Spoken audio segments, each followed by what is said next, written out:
People in my industry are not going to come on a podcast. I hear that all the time, and it's absolutely wrong. It's absolutely wrong. Welcome to B2B On Air. I'm your host, Joseph Lewin, and in today's episode, I'm going to talk you through some of the myths around outreach with podcasts and talk about some of the things you can shift in the way that you think about reaching out to people. Now, here's the reality. I've worked with a bunch of different industries, from biotech to medtech, worked on a podcast that's reaching people in local government, distribution. I don't know if I already said manufacturing, engineering, just kind of all over the map. Also, normal things like people that sell marketing services and coaching and consulting. Worked with different professional services companies. Across the board, this strategy of reaching out to people to build relationships works. Why does it work? Because people love to talk about themselves. Now, that doesn't mean that every single person you're going to reach out to is going to love you. And also, if you aren't able to deal with somebody sending you a negative comment back about your outreach, then you should just quit trying to do any kind of sales at all. At the end of the day, some people are going to be annoyed no matter what you do. But the good news is, the people who are annoyed and completely unwilling to engage with you in any way, they're not typically the best kinds of customers anyway.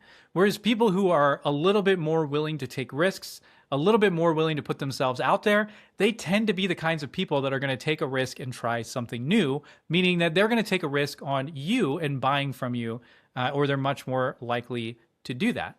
And so a way to kind of shift the way that you think about outreach is that when you're inviting somebody to come on a podcast, if you're truly making it about them, you're focusing on adding value, you're not just trying to bring them on and pitch them as soon as the show is done.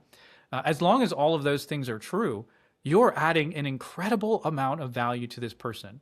You're getting them in front of your audience. You're adding to their credibility. It's free press. People pay a lot of money to get press opportunities, to get booked on podcasts, to do what you're doing for free by having people on. And so one thing you need to do is flip your mindset to say, I am adding value to this person. And if they have a super negative reaction to me reaching out, to give them a platform to share their expertise and make them look good, that's a them problem. That's not a you problem. Now, the industry is starting to have an issue with people who are spamming. They have basically phantom shows that don't exist and won't ever exist, or they're publishing 5 to 15 episodes a day without doing any kind of promotion, different hosts jumping on all the time. That's all shady and scammy. So if you're doing that, then shame on you, stop. But if you're not doing that, then you're actually building something that's going to grow over time, and you're growing a media property. Now, it's going to take you time to do that, probably 12 to 24 months to truly grow your platform and audience to the point where there's a ton of value in that in and of itself. But even if you're posting your clips on LinkedIn or you're doing anything like that, you're getting exposure to that person. So that's the first thing, is flip the way you're thinking about it. The second thing is, if you go to the person's LinkedIn profile and you look for something that they share about, that they're passionate about on their LinkedIn profile, and you make your pitch about that topic, and then you have them on their show and they talk about something that they're passionate about, they're much more likely to connect with what you're saying. And it's really simple.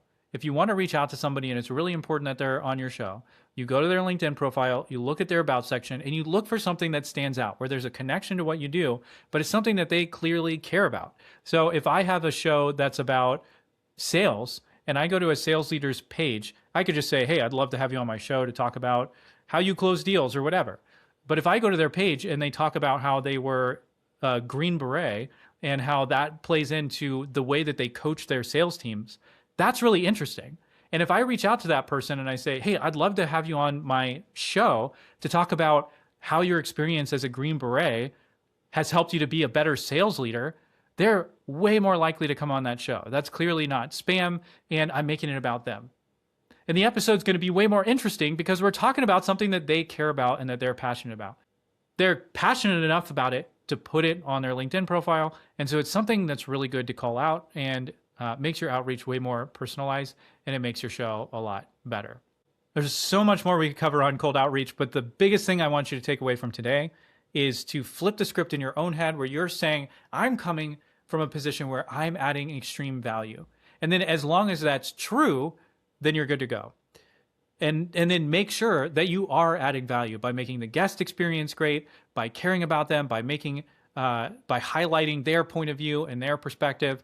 And then whenever possible, make a connection for them after the show. Hype them up, post the clips so that other people are able to see and engage with what they're doing. But as long as all of that's true, you're going to end up having people on your show who turn into lifelong friends.